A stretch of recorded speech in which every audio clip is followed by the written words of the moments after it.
Qué bueno que está con nosotros. Esto es Conversaciones. Comenzamos.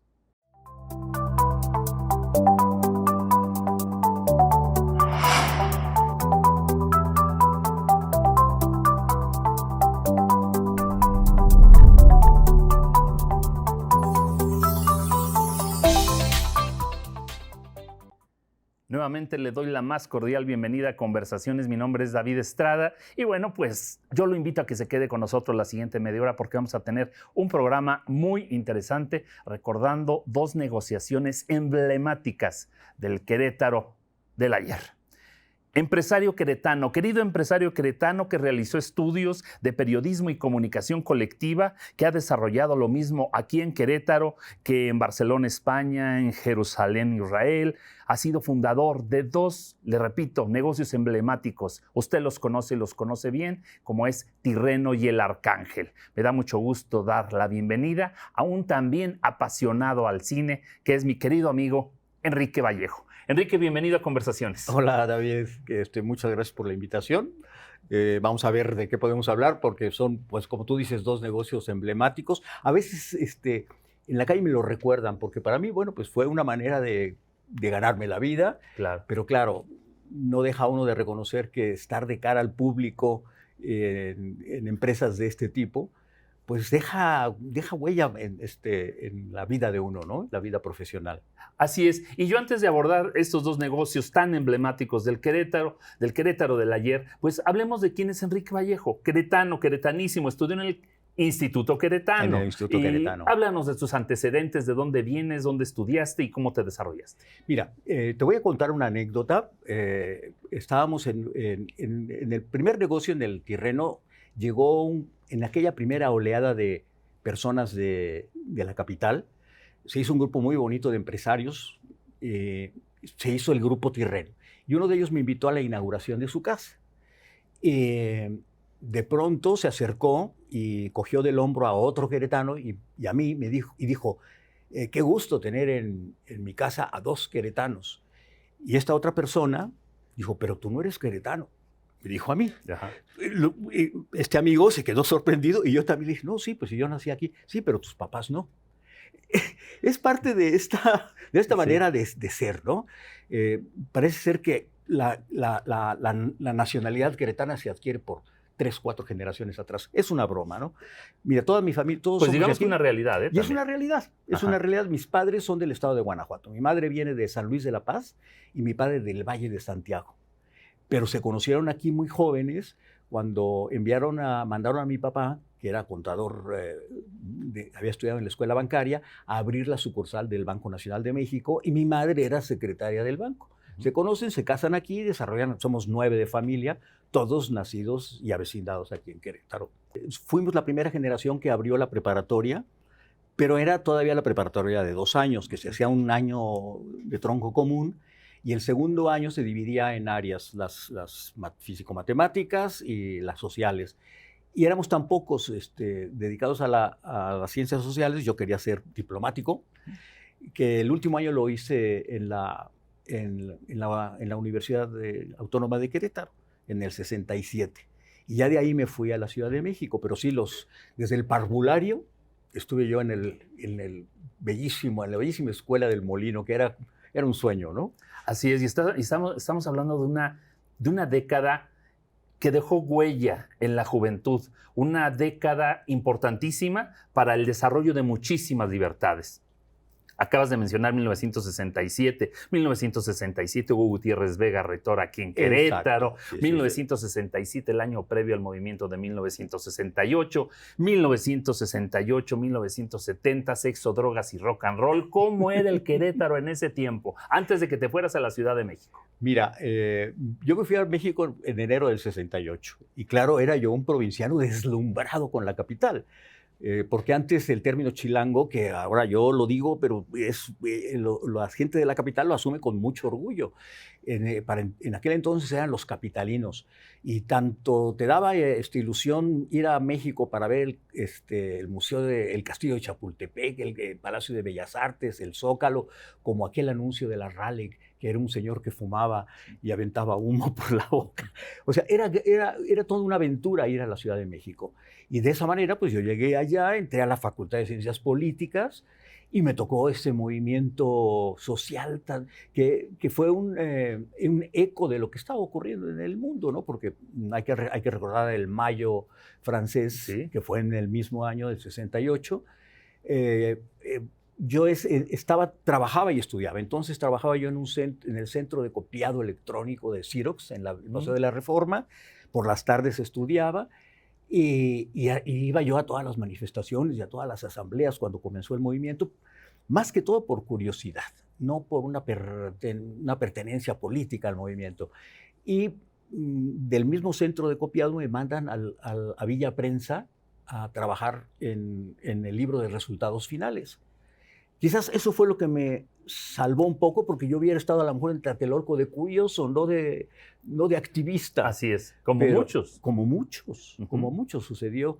Bueno, eso cimbró a la sociedad y en lo personal me sacudió, ¿no? Porque fue un año de cambios tan tremendo que pues fue enfrentar aquella vida tranquila de la provincia del Bajío, la provincia queretana. No es que se haya roto, sino que me abría al mundo, ¿no? Como muchos compañeros y amigos de aquella época, ¿no? Y es que si estamos hablando de 1968, indiscutiblemente hablar de ese movimiento del 2 de octubre, pero también cuando hablas de Villa Prensa, nos estamos remitiendo también a otro hecho que dejó una huella en ese México, que fueron las Olimpiadas. Sí, las sí, Olimpiadas en esa Villa Prensa. Platícanos de eso. Pues mira, para mí era un sueño, ¿eh? Porque yo tenía el turno de las 3 de la tarde a las 3 de la mañana. Y era una efervescencia era cosmopolita aquello, ¿no? Gente de todo el mundo. Y mira, años después conocí yo a la encargada del área internacional de esgrima en Barcelona, una señora francesa, que cuando supo que era mexicano nos pusimos a hablar y me dijo, mire, Enrique, quizás la Olimpiada menos organizada ha sido la de México. Pero sin duda, la Olimpiada donde los atletas y la gente se lo pasó mejor, y no creo que se vuelva a repetir, fue en México. Claro. Enrique Vallejo, ¿cómo viviste tú en lo personal, como joven, esos años tan convulsionados? Vuelvo a repetir, el sexo, las drogas, el rock and roll, en que muchos jóvenes se quedaron en el camino. ¿Cómo lo vives y cómo lo sobrevives? Pues mira, ciertamente dentro de de mi generación, hay bajas, ¿no? Sí, sí, sí. Hay amigos que en aquel entonces, digamos que lo popular era la marihuana, ¿no? Uh-huh. Había fiestas donde se bebía, alguien sacaba un cigarro y a lo mejor era un cigarro para 20 personas, ¿no? Pero hubo algunos más avesados que entraron al ácido lisérgico y hubo 2, 3 personas muertas o que se quedaron en el camino, ¿no?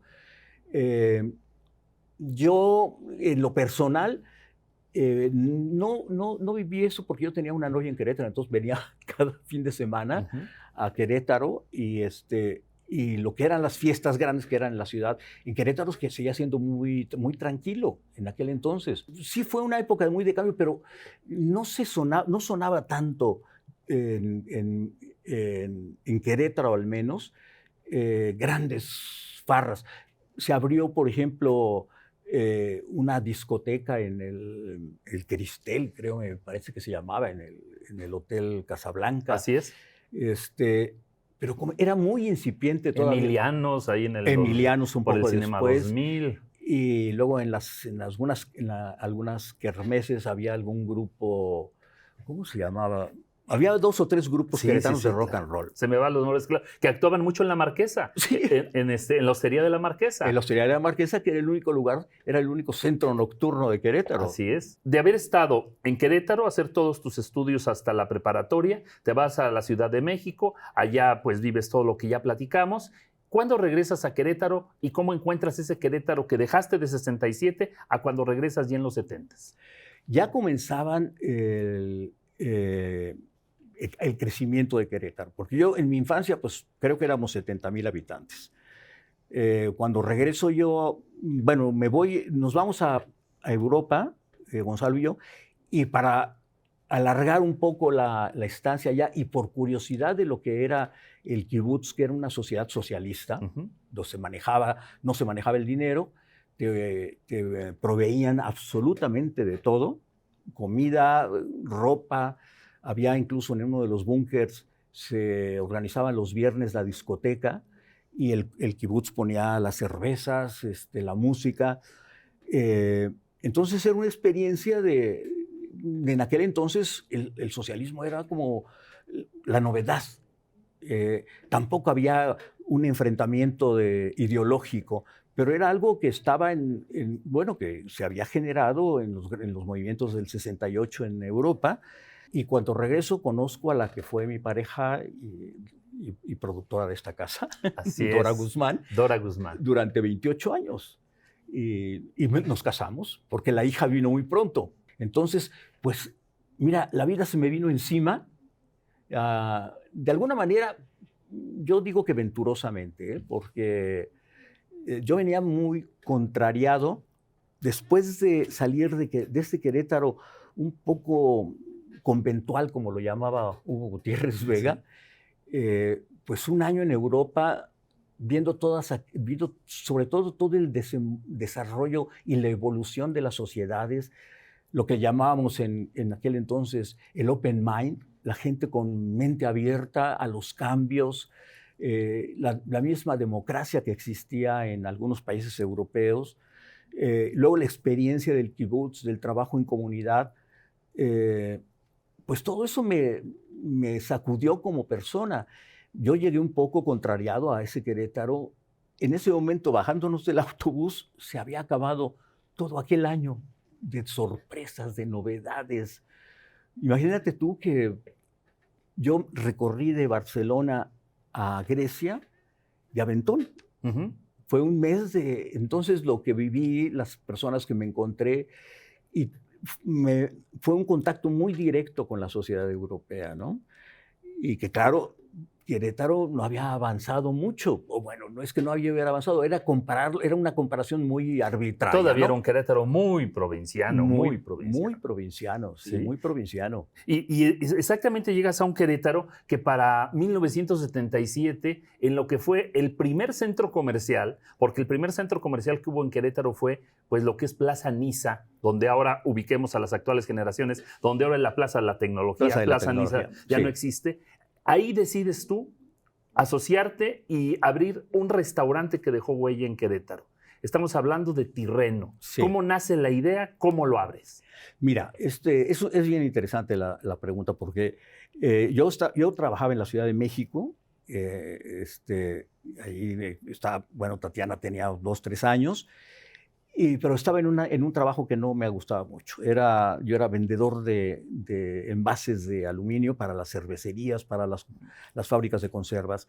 Y un día, hablando con Hugo Borja, tenía con su pareja de aquel entonces el restaurante, no sé si te acuerdas, de la gasolinera Borja. Claro, cómo no. Que ya era un emblema. Con sus famosas pizzas. Con las famosas pizzas y los tacos de canasta, que fue la primera pizzería. Y hablando con él, me dijo, es que yo tengo ganas de poner un restaurante, pero moderno. Y de hecho fue el primer restaurante moderno de Querétaro. Y entonces entramos ahí en conversación y decidimos abrirlo. Debo de reconocer que él y su pareja de aquel entonces, Laura Arias, pues tenían todo el conocimiento y la experiencia de lo que les había dejado ya 2 o 3 o 4 años, no me acuerdo cuántos, en el negocio de la gasolinera, la Borja, la famosa Borja, pero que era muy pequeño, pero con un éxito tremendo. Y entonces empezamos a pensar y abrimos el primer restaurante cafetería moderno. Primero, fíjate qué cosa tan curiosa. Dijimos, bueno, ¿qué necesitamos para diferenciarnos de los demás, para tener éxito? Fuimos el primer restaurante con baños limpios. ¿Qué tal? O sea, tener baños limpios era un plus enorme, porque en aquella época, la verdad, era al revés. Te decían, no gastes en eso, porque la gente los va a usar. Y va a ser un desperdicio de jabón, de papel, de mantenimiento. Pues no. Nosotros nos fuimos a Plaza Niza.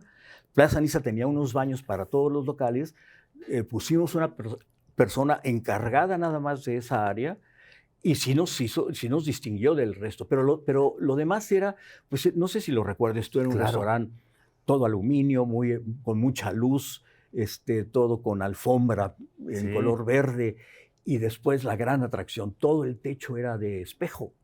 Entonces fue eso por un lado. Y luego los platillos, que las grandes tortas europeas. Tortas europeas, exactamente. Las pizzas que seguían siendo de la misma calidad, porque durante toda la vida, que después fueron los mismos proveedores en el Arcángel, eran los menonitas de Chihuahua, que cada semana nos mandaban los quesos por autobús. Y además cuidábamos mucho la calidad. Otra de las cosas que distinguimos era, se hablaba mucho de que no, que los restaurantes, las cocinas son horrorosas.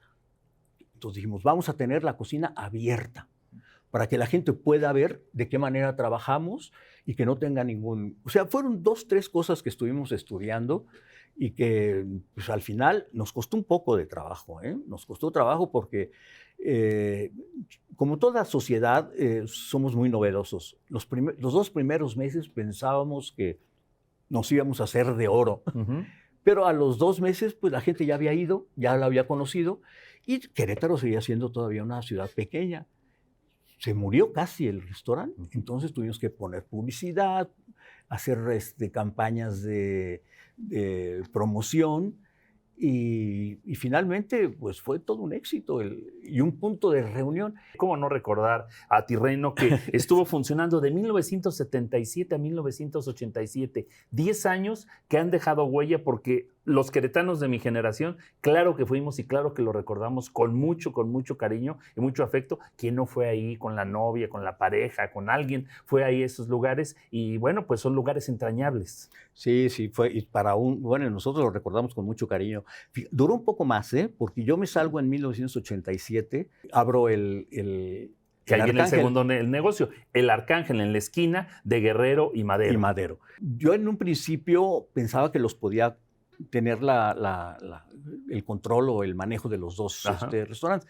No era posible. El primer fin de semana, claro, ya habían cierto antecedente de que yo estaba abriendo aquello. Fue tremendo por la cantidad de gente que tuvimos, y todo el mundo me vaticinaba que estaba loco, que cómo me metía yo al centro. Pero no, también fue un acierto. La gente nos respondió muy bien y siempre tuvimos bastante gente y duramos 29 años. ¿Cómo surge nombre? ¿Cómo surge platillos? ¿Cómo se hacen de clientela? Fíjate que porque ahí antes había una cafetería que no me acuerdo cómo se llamaba, pero esta era una cosa muy sencilla. Cuando yo veo el local y veo la ubicación, que es una casa del siglo XVIII, y todo el entorno, dije, no, aquí yo no puedo poner una cosa moderna. Entonces vamos a poner algo que se adapte. Dijimos, bueno, si estamos aquí en una zona de iglesias, de conventos, pues vamos a ponerle el Arcángel. Eso quiero decir que fue idea de Dora, Sí. Porque yo decía, no, hombre, ¿cómo el Arcángel? Pues sí, y mira, te acostumbras. Se hizo también famoso. Mira, teníamos cocina mexicana, pero yo siempre he dicho que somos personas de costumbres. El 60% de la venta que también pasaba en el Tirreno, se hacía con 3 o 4 platillos: el consomé, las enchiladas, la carne asada con papas, ¿no? Sí. Y luego claro, las milanesas. Claro que tenías ahí las crepas, por ejemplo, las crepas de mariscos, las crepas de cajeta para gentes de otro gusto, ¿no? Pero sí, y de nuevo, buscando tener baños limpios, la cocina abierta, la gente uniformada, que el cliente pudiera tener confianza de que estábamos haciendo, nunca escapas a accidentes, ¿no? Pero al menos tienes que tener 2 cosas: instalaciones limpias y productos de primera calidad. Y esto ya, lo demás viene por añadidura, ¿no? Las personas que vivían fuera de Querétaro, digo, por decir fuera, en Acimatario, que ya eran el extrarradio de la ciudad, podían venir al centro en coche, estacionarse tranquilamente. Los domingos eran domingos familiares. No era como hoy. No. Bueno, es el crecimiento que tan enorme, no solo de Querétaro, ¿no? Todas las ciudades medias del planeta están desbordadas. Cierra en el 2016, ¿por qué cierra? Mira, yo creo que la causa principal fue que el centro cambió. Cambió en lo que te decimos, no se podía uno estacionar, había muchas dificultades para la carga y descarga, pero sobre todo que nosotros alquilábamos el local, hubo una dificultad legal entre los propietarios y en los últimos 2 años nos vimos obligados a depositar en un juzgado porque no se definía quién se quedaba con la propiedad. Entonces, por ejemplo, había que invertir ya en mantenimiento de la cocina, comprar equipo nuevo, y cuando tú tienes enfrente una inversión de $1 millón, pero no tienes la seguridad de qué va a pasar con el local, pues nos comenzamos a tener mucho conflicto. Luego, como te digo, el mercado del centro de la ciudad cambió, vinieron muchos negocios pequeños. Afortunadamente, no teníamos rotación de personal, como es ahora, que no hay personal. No hay, ¿sí? Todos los negocios los ves tú con solicitud de personal. Pudimos hacer una familia, en realidad. Mira, cuando cerramos el restaurante, la persona que menos años tenía eran 15 años con nosotros. No podíamos traspasarlo porque nadie hubiera querido traspasar un negocio que no tenía seguridad legal sobre el arrendamiento. Y esa fue la razón. Y un negocio de este tipo vive de los clientes. Y en todas las ciudades es muy significativo ver los restaurantes que dan servicio a los turistas y los restaurantes de los habituales de la ciudad. Los restaurantes que están dedicados al turismo son un poco menos atractivos porque siempre están llenos, entonces no les importa tanto la calidad, ni el servicio, ni los precios. Y un restaurante que le da atención a los locales, pues tienes que cuidar al cliente. Claro, así es. Y, estimado Enrique, el tiempo en la televisión es criminal. Se nos está acabando. Yo, para terminar, yo quisiera preguntarte, ¿qué te dejó el haber estado al frente de 2 de los restaurantes más importantes de Querétaro? De ese Querétaro estamos hablando de 1977 al 2016, que dejaron huella, Tirreno y El Arcángel. Pues mira, yo pienso que la satisfacción es muy personal. A mí me da mucho, me satisface mucho en el ego, si tú quieres, cuando la gente me pregunta, ¿no? ¿Y cuándo lo vas a volver a poner? Lo echamos mucho en falta, pero yo creo que en la vida los grandes éxitos es sentirte bien contigo mismo, de haber al menos intentado dar lo mejor de ti en lo que haces, ¿no? En otras actividades, pues hay reconocimientos mundiales, los premios y las distinciones. Aquí la principal distinción que puedes tener es estar tranquilo contigo mismo. Yo, por ejemplo, bueno, yo y mis hermanas y la gente que colaboró con nosotros, con todo el equipo que tuvimos, hasta la fecha nos seguimos escribiendo con las cocineras. O sea, pues haber intentado hacer las cosas bien y sin petulancias ni falsas vanidades, creo que lo logramos. Así es que cuando tú dices de reconocimientos, dices de premio, no hay mejor reconocimiento y mejor premio que los queretanos de siempre, los queretanos de nuestra generación, recuerden con entrañable cariño a esas negociaciones en las cuales tú estuviste al frente de ellas, ¿eh? Creo que ese es el mejor reconocimiento. Totalmente. Querido Enrique, ha sido un gusto tenerte aquí en Conversaciones. Yo prometo una segunda parte de esta entrevista porque tú eres un aficionado al cine, pero especialista. Y yo me gustaría esa faceta abordarla contigo en otra ocasión para que podamos hablar algo del cine, de lo que hiciste también en Europa, en Barcelona, todo lo que hiciste. Ahora estás en un coro. Actualmente estás en el coro, coro Mexal, ¿verdad? Mexal de México alemán. Ajá, ¿verdad? Entonces, sí, para que nos hables de esas actividades. David. Por esta ocasión el tiempo se nos ha terminado, pero muchísimas gracias, David, por traer a nuestra memoria estos emblemáticos negocios queretanos. Pues me la trajiste a mí. Muchas gracias, David. Pues muchas gracias. Amigos, pues ya lo sabe, tenemos una cita pendiente para una segunda entrevista con Enrique Vallejo. Mi nombre es David Estrada y yo, como siempre, agradezco mucho a Carlos Jiménez, que ha estado en nuestra producción, también a Diego Martínez y a Ivonne Tapia en las cámaras. Esto ha sido Conversaciones. Hasta la próxima.